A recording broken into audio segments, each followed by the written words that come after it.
Hello, my name is Mark Chong. And what panel are you here to see today? I'm here to see Pixels to Props. And what has brought you to see this panel? What's your interest?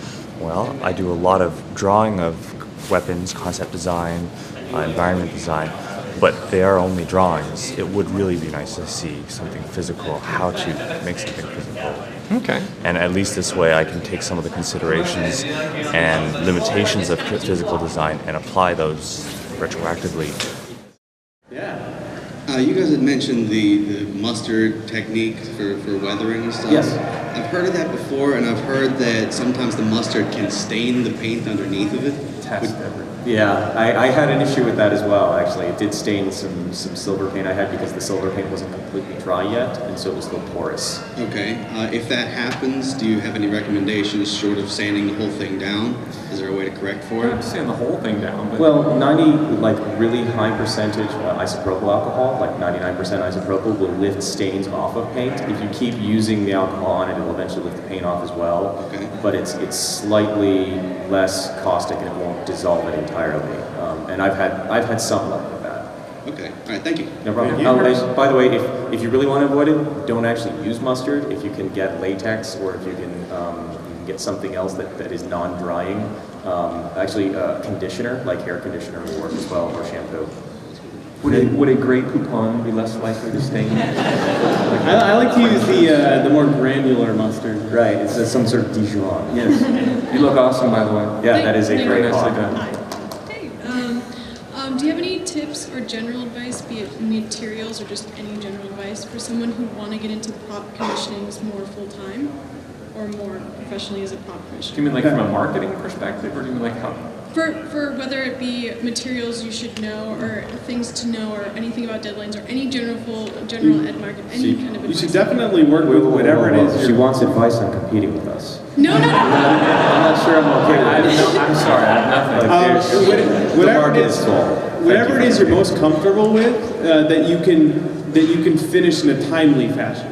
Because when it comes to finishing something that's for someone else, especially if they have it for a convention, you don't want to be starting something new with a material you're not comfortable with. Maybe learn new materials on your own time, but whatever it is that you are most comfortable with, where you can get something finished and properly cranked out in a timely fashion, whatever that is, like stick with it and get really good. I think it turns out to be a very personal thing. One of the exercises I actually was hoping we could do in this panel, but we didn't have the time, was someone in the audience throws a project out, and the four of us explain how we would build it, because we know what Xander would do. Yeah.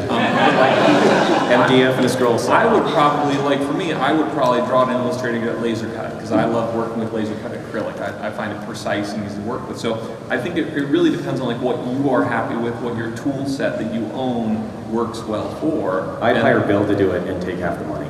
Yeah, there's that too. Yeah, that's actually another great way to build your skill set is, overcharge someone for something. What? No, let me rephrase it. Appropriately charge someone for something that you don't have the skill set for, and that then funds your learning curve or your tool purchases. So I would say that a friend of mine, her name is Catherine Jones. She runs a costume commission thing called God Save Clean Fashions. Yeah, Kathy does some fantastic work, and she showed me an Excel spreadsheet she made once for doing estimates. I have a similar one now that says MDF is this much, primer is this much, glue, nails, etc., and I go down. Whenever I get an estimate, I block all that out, because you might get a commission for something like a helmet like this, and you go, oh, well, $500-600 is probably legitimate, and then you realize that between mold making materials, paint, and sculpting bits, you've actually put $400 in materials into the piece itself, and then 133 hours, and now you're making $2 an hour. Spend the time to kind of get familiar with the pricing on your materials and comfortable with how long it's going to take. That's kind of something you just kind of have to feel out before you get into it, but if you can approach it from the beginning, you're going to save yourself a lot of headache. Thank you. great weathering on your armor, by the way. Did you do that? Yeah, all of it's me. It's very nice. Thank you. I've kind of been like a silent observer on the RPF, and I've been following your blog since your first portal. Oh, cheers! You guys Thank are you. all awesome. It's great. This is sort of more of an answer for some of the people out here. There's actually a lot of resources in the Boston area for prop makers. There is a smooth-on distributor, Reynolds Advanced Material in Brighton, and you can go there and take classes on mold making and silicone and plastic and so forth.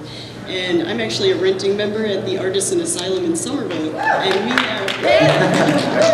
we have like awesome resources. We have a full metal shop, full wood shop, welding bays, 3D printer, like UPIN SE series. Yeah, seriously. It's awesome. We're getting a laser cutter with like acrylic, you know, laser cut and everything. So come by, check it out, take some classes. You could take electronic classes and build circuit boards. It's awesome. So yeah, definitely check out the Artisan Asylum online.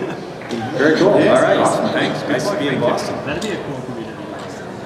Hey guys, I actually have a question for Holman. I've been following your blog for a while, Okay. and Thank you. I really love what you did with the Cassandra cauldrons. Oh, thanks. That you did for your wife.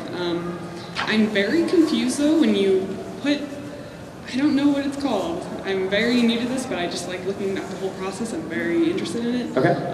You made it look like a turtle shell while it was drying, and I'm trying to just figure out what it was. You had like, you put coating over it to make the molds out of it, and then you had like weights and what are you doing? Registry marks? Yeah, that's mold making. Okay. The short version. Basically, I had a master that I sculpted, right? The sort of gooey orangey crud that's on top of it, that's called silicon, right? And it's made for molds. This was built in the same way. So you have a master part, and typically it's solid, it's very heavy, it's kind of fragile sometimes. And so you make a mold of it because you want to pull out a part that's going to be lighter, more rigid, less fragile, I suppose. So with mine, I did the silicone on top of it. There's a bunch of little bumps. Mold making is kind of a complicated process, so I'm sorry if I get this kind of confusing. There's a bunch of little sort of bumps on the top of it. Those are called registration keys. Mold making silicone is very, I mean, it's as flexible as cloth, really. So if it doesn't have something that will hold it in place, it'll never keep its shape. Oh, okay. Okay, so you have the silicone, then you put something harder on top of it, like fiberglass, or in my case, I use a material called plastic paste. That goes on top, that holds its shape, and then you pour plastic in it, kind of slush it around, and you pull out the plastic part. Makes sense, because I was looking at it and I was like, why is it dripping? And it looks like a Bowser shell, and there's spots on it. I don't know what's going on. The mold making thing is a little weird, because basically when you make the first prop, it doesn't go anywhere. It goes under some rubber, and then you take this thing that you spent all this time on and you put it on the shelf, and then you start taking things out of the mold and you work on those. So the mold making masters, like this part right here when I made it, was solid wood and Bondo. That's a mold master as well. So those never kind of get finished completely. The helmets that I do are completely solid ones, so you can't wear them. The Cassandra cauldron weighed about 6 pounds, even though it was only this big.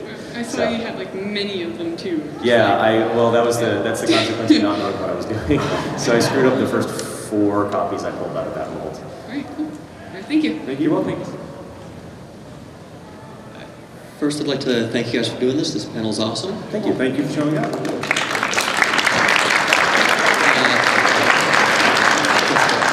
Second, I just wanted to follow up, in addition to Artisan Asylum, there's also a whole bunch of hackerspaces, Boston, Nashua, New York, where there's shared tools and communities and that sort of thing, which are great for making props and pretty much anything. Yeah, cool. Yeah, I'd love to have access to a hackerspace in Atlanta, but for some reason we don't have any. It's terrible. Thanks. Thanks, thank you. Yeah, cheers. You're the last one, it better be good. No pressure. Now I'm scared. So I'm really interested in getting into mold making and making props that way, especially like I made a sword completely out of wood and it's so fragile and scary, and I want to make it out of plastic. But I don't know what, I went to Smooth On and they just have 20 different kinds of plastic. Right? I don't know, and they have the tutorials, but it doesn't really help with choosing the correct plastic for small or big prop. There are definitely some go-to products. Are you looking for mold making products? Is that your Yeah. question? Oh, okay. Do you have recommendations about which plastics are good? I don't like smooth. You have to Oh be my just goodness. discordant about everything. I use tap. I just use these tap because I have one down the road. I'm going to answer your question with a plug for my web series. I actually I made That's okay if it's got I made good an info. entire series of episodes where I documented the buildup of my Arkham City grapple gun from concept, like I literally drew on a piece of paper, all the way through till here it's done. And there's a couple videos in the end where I very detailed walk through making a 1-part mold. And I also have a video for making a 2-part mold that gives product names, places you can buy the stuff. I would highly recommend them. If you just Google my name, Matt Munson, they'll show up. Or you can just email one of us if you have specific questions. Okay. But usually there is usually like a one product that's sort of the one size fits all product. Like I know you tend to use, in my opinion, a couple more exotic molding materials. Yeah, I use some of the more expensive ones because when I make something, I like to pull 30 or 40 copies out of it. But there are Don't mold need making 30 or 40. Just 1 or 2 would be good. Right, but there are mold making materials that are cheaper that are designed specifically for that. Like Play-Doh. You know, I have a great Play-Doh story actually. No, we can't talk about the Play-Doh So email story. one of us or something, or watch my fantastic video series. I don't know the model number off the top of my head, but like one of the mold mags is pretty good. Right? But there's a material that's smooth on cells called Oomoo. That's OOMOO. M-O. Good. So So just pick one of the 10 examples we told you right now. But really, go to Matt's video though. Like, if you go to YouTube and look up Arkham City grapple gun, you'll see they're all numbered 1 through like 20. Thank you. Also, if you're local here in Boston, or if you have a smooth-on distributor near you, call a place like Reynolds, who are the distributors, and they will help you over the phone. Like you explain to them, and they'll say, well, the best thing you might want to use is this. And they're typically very helpful. They have a tech support line where like you can literally say, I want to mold an Oreo cookie, so I can make 3 of them in green. Oh, we got just the product for it. All right. Thank you. Thank you. All right. All right. Thank you guys all. Thanks everyone.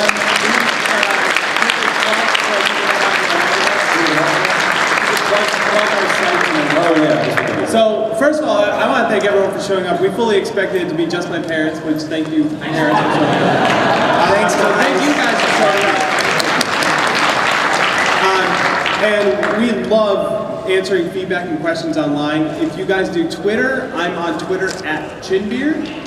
And if you do Facebook, it's facebook.com/punishprops. And I love answering questions.